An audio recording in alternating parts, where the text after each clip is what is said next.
Kirikuje n'umwana twahuye uko nyene ndashima impano yiwe nifuza kumushigikira kubera ko nabona ejo canke hirya ejo arose umushikira yotera imbere. Amarira Imana yarabikoze. Irya higanwa ryateguwe Kiriku amazi imisi ari mu Rwanda aragaruka gatonya carasubirayo kandi n'ubu nibaza ko ashaka kuzohava asubira ko ari ibikorwa ariko arakora ataraheze. Ego. Ariko ndibuka ijambo rimwe nkamubwiye nk'umuvyeyi. Namubwiye mwana uracyari muto uracyafite vyinshi byo gushikako ariko nibi navyo umenye ko ari gwawe kuko utsindiye higanwa sifuru umenga warisuzuguye. Ariko kandi nimba hari ibyo bagusaba gukora bikore nk'umu artiste kumva ko kintu si jewe si ci wanje hama nkafata ingingo nkavuga ndagahende nkaho umenga ni jewe no mufuko w'iwanje. Ariko kandi je sinemeranya n'intonzeye bajya nabo barafise ama emotion ega n'abantu n'abantu bariyumvira ni nkuko washobora gusanga bafana n'umupira bafana Real Madrid nkuko ndayifana mbafu yuko ari umukozi w'Imana gasanga nawe arafise amaranga mutima yo wiwe sino mucira urubanza vraiment kuko vyinshi batura bafise kwizera ko bishobora kuba. Erega Bibiliya irabisigura vyose. Bibiliya ni igitabo cikwije. Bibiliya iravuga neza yuko ubuhanuzi n'uyo bwoza ubwemera ari uko bushitse. Rero abantu baragwa mu mutego bakajana n'ibishobisho bagaca bizera ngo ucakiye iki uzosanga bacakiye umuyaga kora. Haleluya amen. Hajya kugira ngo uzobone umuntu ateye imbere abaciye mu dusirikwi twishi cyane. Intango y'ikintu yose ntiyama yoroshe. Hama kandi hari ikintu kikunda kushikira abantu benshi kwama wizeye yuko uzobaho kubera naka gasanga wewe ubukiriro bwose iyi TV online tahari we ntuzobaho kabisa. Ashatse kuva nko ku mubosi yaguhaye akazi ukavuga uti jewe nawe yontuka nawe yogira gute nzokwemera uko ko ninavaho ndabasimba niyo noje. Ariko hari igihe usanga ufashe ingingo ugafata ingingo yindi ya ngingi ufashe gasanga ni gorukiza gwiwawe. Umuntu atanga kubera afise vyinshi utanga n'umutima. Jewe mu gushigikira abandi ngani ko petete ri kubera njye nashigikiwe. Kwa ko ndavuga ati fasha abandi nawe warafashijwe nava ko ari muri iyo ntumbero. Ko nanje ataba abantu bamfashije simba ngeze aho ngeze kandi nubu bacanke bakimfasha. Je rero aho hanaragiza ko bagatonya ndavuga ntaba abantu bava bikatisha kubeherako nabo kwa Yesu. Mugabo cyasanga nabo baratahuye business kabisa. Business si dini. Business wacuvuteka nkoresha abantu bakijwe gusa oya. Nabajya badakishijwe Imana irabakeneye. Tano y'ikidoma cha kubiti nama uyenda bakoma. Uyu munsi ni kwitino ntijanye bakoma. Kiri gute nabateranye imbere gute imedite s'il vous plaît.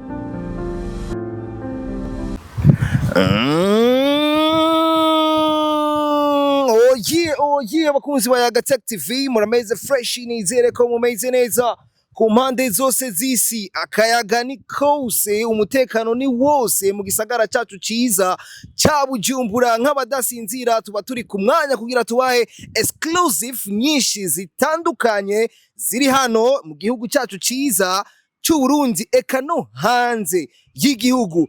Nita Alvin Gucci, Janja Lao, sharpshooter, the morning star all the way from Burundi, Bujumbura, like nobody can do that behind camera every day, every time. Bandi kumwe na Mr. Vibe. Ni wabaha ama image ameze neza cyane. Bakunzi ba Yaga Tech TV, uyu munsi natewe iteka ridasanzwe. Sijeje nyene natewe iteka ridasanzwe. Eka n'abakunzi ba Yaga Tech TV nabo nyene mwatewe iteka ridasanzwe aho ndi kumwe numwe benda mwita umupego numwe mu bapapa numwe mu bantu twovuga yuko bafise izina rikomeye hano mu gihugu. Amaze gufasha benshi, amaze gukora vyinshi. Oscar Fashion, turaguhaye ikaze my big brother. Asante sana. Umeze neza papa? Ndashima gose. Bana we nusaza mze niko baguma bambeshe. sinzi ko ari byo. Oya ari ukungene baca bavuga ko ngo abanyamafaranga ngo kugira abasaze biba bigoye sana. Ahubwo Niko rero twovyita. natwe tutayavukanye iyo yarose abageze kupfa. Oya none ko utangura kurya ivyaho urya asanga umubiri wawe wamenyereye ibijumbu vyokeje n'ivoka ya ruguru y'Igitega ugiye kuvamira za mayonnaise ucuhwera yabigoye. ariko imbere yuko ntangura ku bibazo nari nateguye ko no kubaza mbe Igitega hari iwacu bameze neza. Mperutse muri uwo mwaka nyene nta myaka myinshi irahera. Bameze neza nasanze ivurirwa kabisa. ya Turafise n'abanyagitega ngaha bariko baradukurikirana muri uno mwanya. Ubona yuko umusaza namuzanye. Abanyagitega bubawe cyane kubera turi hose nk'umugisha w'Imana. Tuyage gato Oscar Fashion iterambere ryayo kugeza kuri uno mwaka turimo uri kuribona gute mzee? Iterambere ry'iwanje ego ni nk'iry'abandi bose kuko ajyanye igihugu giteye imbere mu madomene yose. Mugajewe mu byo nsanzwe niyongunganya ndashimira Imana kubera ko nisanze nyene ndi muri iyo domene y'impuzu ivyo bintu bya fashion nyene. Hama kandi kuba narabihisemwe navyo ni vyiza ko vyambereye umugisha byampuje n'abantu benshi abartiste nkuko muri rusange madomene yose nkuko ikora bivuga. Hama n'abatari abartiste kuko Oscar Fashion ifise umuryango munini ya cyane abari hafi n'abari kure. Novuga muri rusange ndashimira Imana kuko aho ngeze nibaza ko ari kubw'abantu. Secret ukoresha ni yi? Secret nta bidasanzwe bihari. Kwizera Imana gusa. Wamye ufasha benshi aho uyu munsi ariho bamwe babishingira nayo bakana bivuga ahantu hose hatandukanye. Reka twinjire mu muziki. Oscar gufata iya mbere mu gushigikira impano zitandukanye vyatanguye gute? Gushigikira abandi naba ndabivuga gutanga umuntu atanga kubera afite vyinshi. Ego gutanga n'umutima. Jewe mu gushigikira abandi ngani ko petite ari kubera njye nashigikiwe. Wow. Kwa ko ndavuga ati fasha abandi nawe warafashijwe. Numva ko ari muri iyo ntumbero. Kuko nanje ataba abantu bamfashije simba ngeze aho ngeze. Kandi nubu bacanke bakimfasha. Reka tuje kwa Kiriku Akili. Kiriku Akili ni umwe mu baririmbyi bakomeye cyane dufise hano mu Burundi. Eka no hanze y'igihugu. Ariko izina rya Oscar Fashion ryagiye kuduga cyane aho batanguye kuvuga yuko Kiriku ari mu baririmbyi wewe wateye intege wafashije uri nk'umuvyeyi wiwe. Ni story iyihe wotubwira gato kuri Kiriku? Mu majambo make. Story ya Kiriku ni story ndende nibaza ko sinoronkaho mpera kugira ngo ndayivuge yose. Ariko kandi muri ndazi nturi mushasha vyishura bizi peut-être kubera ko usanga ari ababone bawe bayagateke bataba bazi iyo story. Ego Kiriku je n'umwana twahuye uko nyene ndashima impano yiwe nifuza kumushigikira kubera ko nabona ejo canke hirya ejo arose umushikira yotera imbere. Hama Imana yarabikoze kuko Kiriku amaze gufashwa n'abantu benshi. Si Oscar jeje nyene abashize ibuye ku ntambuko ziwe ni benshi. Ego hariho Fizo, hariho abandi benshi abavyeyi bamubaye hafi bamugaburira ingozi. Hariho sinobavuga amazina sinobadondagura ngo ndabashobore. Nawe nyene nakubwiye ati ngo mbashimira abantu bamfashije. Arabura hahera. Ariko muri rusangi ariko wewe uza ariko muri rusangi ndumwe mu bagize ico baterera mu gikomeye cyane. Hama kandi je ugenda mufata nk'umwana. Ivyo iyo barimwo vyose ari byo shoboye kumushigikira no munyuma no bitari umuziki mu buzima bwa misi yose. Ya n'umuntu twegeranye cyane. Kabisa.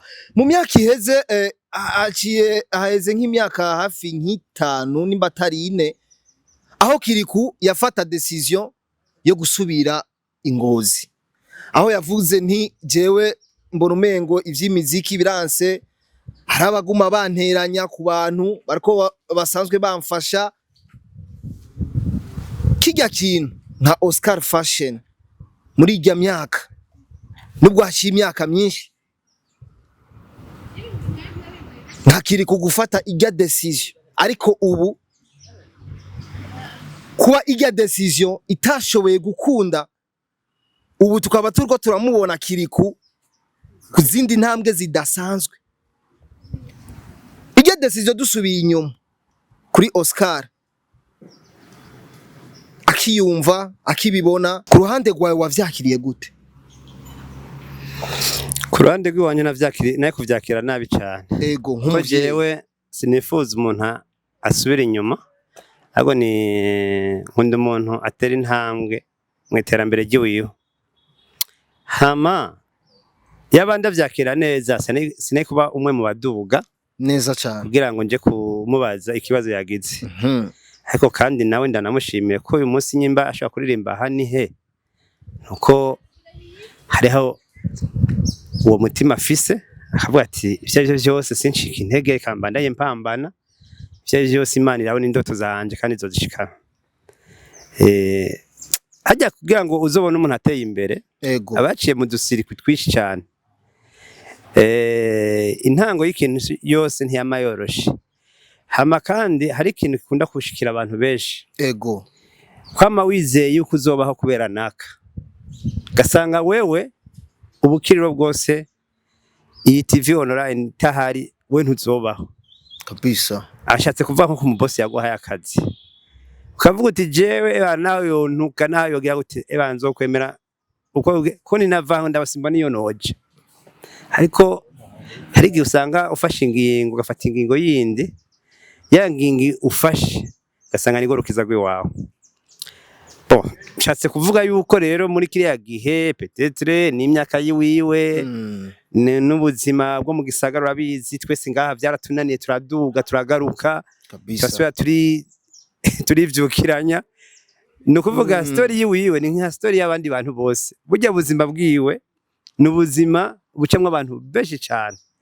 Kandi n'ubu uyu munsi ari abantu babayemo babuze umuntu abafata ukuboko gusa, abavyi baravuga ati wewe reka ndaguhe chance y'umwaka umwe cyangwa imyaka 2, ko myaka 3 ndabona ko uzo wamaze kurengana. Nibaza rero jewe nk'umuvyeyi rero kandi nama nifuza iterambere ryiwe kuduga, nkavuga ko none wabyagenze gute, nta gitangaza kirimo. Nibaza ko umuntu hajya wemeye kumushigikira no kubandanya umuba hafi. Nigiye bagwaye arakubwira ati ndagwaye, akabwira ati iyo ngwara ugwaye genda kwa muganga canke hamagara Guci. Bya bintu byawe yubukanyosha vyaragaragaye ko wari ufise vision idasanzwe. Aho wafashe ya mbere nyene mu kuduga mu bandi kugira ugarukane Kiriku. Iyo we utabikora kiriya gihe simbona yuko hari kuba n'abandi bari bafise icyo ciyumviro cyo kumugarukana Kiriku Bujumbura. Iriya vision yawe ubu yarakoze. Uno munsi Kiriku akili imwe mu hinguriro rikomeye cyane ariyo Super Bats bakoze ihiganwa giswe Super Beats, bahamagaza abaririmbyi benshi batandukanye kugira bahiganirwe ikintu gikomeye. Ijya modoka batweretse. Reka tuje kwanza kuri Super Beats ariyo Super Bats. Kijya kintu nka Oscar Fashion muri rusange nk'ukunda gushigikira abaririmbyi ugashigikira n'ibintu byinshi bitandukanye, kijya kintu wacakiriye gute Big Brother? Novuga nacakiriye neza cyane kandi no mfate nakanya nshimire Super Bats nimwe mu mahinguriro ariko arakora neza. Nibaza ko jya munsi nanashitse muri kijya kibanza bari badutumiye. Hama kandi nshimire n'abari muri team ya organisation kuko vraiment nibwo bwa mbere nari mbonye ihiganwa riteguwe. Hama kandi ukaraba ni higanwa nta mananiza menshi bashizemwo yo kunaniza abaririmbyi. Hama kandi ukabona si babandi bashaka guprofita umuntu kuri tarayi wiwe. Ndabivuze kubera iki nukuri batanguye guhiganwa abantu benshi cyane. Je nagumye nabikwikana kuva mu ntango kubera ko Kiriko yararimwo. Hama kandi n'abandi benshi bari barimo n'abagenzi banje naguma nkwirikirana uko bimeze n'amategeko yavyo nkabibona. Nukuri novuga nti nabantu babagabo yaba byari bishoboka ahubwo n'abandi bafatire kwa karorero. Abandi bafatire kwa karorero kuko nga mu Burundi turamenye ma frappe meshi yatari ama wadi y'amashugwe ushika mu ugasanga ryumye. Ariko kandi wagiye wambaye ikoti wanadepanshije n'ikinywaje wiguriye. Ariko nyimba warashitse hajya ahantu warana ko ibintu biteguye ku rwego bisa niho twari turi nka banyakubahwa benshi niho bari abantu barongoye ama entreprise atandukanye niho bari. No kuvuga ngo ni kintu vuga nti cyabaye cyakarorero kwa gwizatunga batandukanye bafise amahinguriro atandukanye babona ko bahaye ikibanza mu artiste ibintu byabo byo tera intambwe gusumba. Hama kandi no kuri Kiriko akiri kubona yaratwaye iya trophy cyangwa kajya gashimwe k'imodoka ni kintu gikomeye cyane ku artiste b'abarundi kubona ko ibikorwa mvabwenge byabo bakora kuri talent zabo bafise ego ari ubundi butunzi bukomeye bafise. Peut-être ko jewe urazi ko domaine muziki ndayirimwo cyane cyane ngomba ndayinasaziremwo. Hariho usanga vraiment umuntu ugasanga avuga ati uyu muntu arafite tara mugabo nta gaciro yayihaye ego kandi ntabona ko ari kintu yoki acitwayemo neza cyo mutunga. Baguma bidoga ngo biracagoye bizokira ryari turindira imyaka ingahe. Ariko biraza umwanya wawe ugeze ni uwo mwanya wawe nyene uprofite kabisa uprofite uwo mwanya wawe ejo ni wakurengana hazo ari abandi bantu bagezweho. Ntuzogaruke kunigana mu mwanya w'abandi kandi igihe cyawe cyararenganye kabisa. Uri kutubwira amajambo menshi kandi akomeye cyane. Superbat tugume ngaho kwanza kuri Superbat umaze kubona Kiriko akili nk'umwe mu bantu bashigikiye bikomeye Kiriko akili indirimbo yiwe aha nihe irikira higanwa kujya kuntu muri wewe wavyumvisemwo gutega Oscar. Dusubima gatonya ego rijya higanwa ryateguwe Kiriko amazi imisi ari mu Rwanda haragaruka gatonya carasubirayo kandi nubu nibaza ko ashaka kuzohava asubira ko ari ibikorwa ariko arakora ataraheze ego. Ariko ndibuka ijambo rimwe nkamubwiye nk'umuvyeyi namubwiye mwana uracyari muto uracyafite vyinshi byo gushikako ariko nibi navyo umenye ko ari gwawe. Wow. Ingo kuko utsindiye ihiganwa sihura umenga wari suzuguye. Ariko kandi nimba hari byo bagusaba gukora bikore nk'umu artiste kubera ko bajya bateguye bya bintu barafite ibyo bashaka kumenyekanisha ihinguriro ryabo ibyo bariko barakora barashaka ko isi yose bimenya. Hama nawe audience yawe barabona ko ejo canke hirya yejo bagikozeko ibintu by'akazi kabo koshika kure cyane. Wewe baragukeneye nawe urabakeneye garuka nga mu Burundi rero ingo pambane ingo nyene wereke ko hari ukabona kumenga ingo je nkumva ko bifise confiance nararaba indirimbo zariko zirahigana nkabona ko bamwe barasinziriye menga ntibavyitayeho ntibashizemo inguvu nyinshi kandi bafite indirimbo ziryoshe zari ziri mu indirimbo ya D1 iraryoshe indirimbo ya Rinoji iraryoshe ya CG iraryoshe ukabona umenga ntibavyitayeho umengo siho bari petete ari ibindi bintu bahaye agaciro gusumba ihiganwa ariko uratera intego ariko ndavuga nti none aba bantu bo mu rusengero nabo ko bambaye ugwaga mbona umenga babigize ivy'iwabo babihagurukiye cyane nkaraba none Kiriku n'izi ndirimbo zibiri ziri imbere y'izindi aha nihe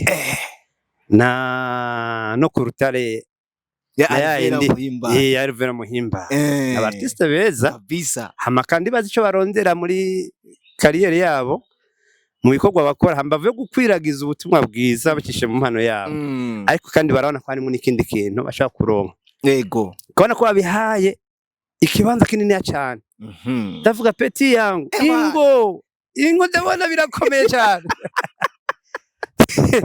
naho twosenga senga uri kurakora udakoze kabisa Imana irashaka kwishura ariko igihe ushakiye si kizo kwishuriramwe ariko wakoze ubwana icizere kinakoze nshobora gukora acaraza rero kandi vraiment byageze neza kabisa wari ufise icizere yuko ebana mwirihiganwa kuba Kiriku akili arimwo mu ndirimbo ahani sha kajya gashimwe naki wacu peti yategerezwa kugafata wewe basi ishire mu kibanza cy'iwanje yego hamucuraba nihiga ngo riteguwe curabana bane kwarahigana agashimwe ugahandi ijya ndirimbo yego byo kugora ingene yizibira ivyo tekinika byose byo kugora ingene yizibira kuko n'indirimbo yo novuga yabaye virus cyane mu bantu yabaye virus mu bantu ngo no mwijuru barayirimba ngo ahani wayikunda wakunda wayiririmba utamukunda aho ugiye hose usekana nayo urumva wugure telefone gusa challenge zayo ni ahanihe hose niki wasavye Imana itaguhaye nukuvuga ngo ni indirimbo ivuga ubuzima bw'abantu batandukanye si wenyene urumva ya message ni message rero novuga nti yakoze ku bantu benshi yego cye novuga nti biragoye ikintu cyakinteye ubwoba yego bene uruganda n'abapanekoti nka jewe bajya n'abantu b'Imana hama rero nkabarantiye aba bantu ko ari abantu ba Yesu bazava bafavoriza kwa Yesu ari abantu aravugira bati niba akunda umukobwa mu rusengero ari ahantu ntagukiriye mu gato baciye batangura kuvuga yuko iyi ni intambara ya Yesu na Satani ariko Kiriku nawe n'umwana w'Imana ego urumva jewe rero aho hantu naragiza ko bagatonya kubera ko Yesu byose ni ivyiwiwe ego kandi nanjye ndabizi ndavuga ntaba bantu bava bikatisha kubera ko nabo kwa Yesu mugabo cyasanga nabo baratahuye business kabisa business sidini business wacuvuteka nkoresha abantu bakijwe gusa oya nabajya badakishijwe Imana irabakeneye kandi nabo nyine irabakoresha umaze kubona aba prophet babihagurukiyemo umwe mu ba prophet ariwe prophet Joshua no mu rusengero hose arabishira bana kano kamodoka ndagahe nk'umuvyeyi wa Kiriku yani prophet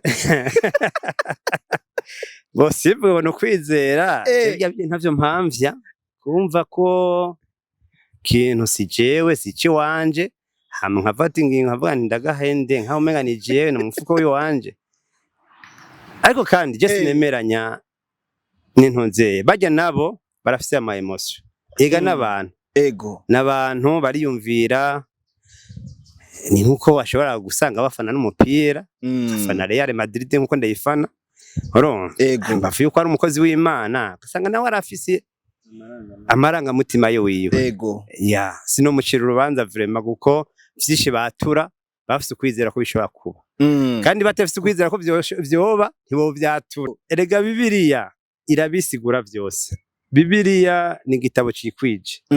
Bibiliya iravuga neza yuko ubuhanuzi niyo bwoza ubwemera uko bushitse kabisa. Rero abantu baragwa mu mutego bakajana n'ibishobisho bagaca bizera ngo ndacakiye ucakiye iki uzosanga bacakiye umuyaga kora. Haleluya, Amen, amen. none ni prophet basi mukozi w'Imana mbaye apotre mbaye haga ntubona ko yashize ari kuri podium avuze ati mbega wa mwana yitwa ngo iki ngo kiri ahani hamubundi nawe acavuga ati ufise 50 ni king ufise 50 azokubaka jya neza hama gwifotoza ifoto uvuga ati ahani kweli cero umva none ega nabo nyene baragaruka bakabara ati okay.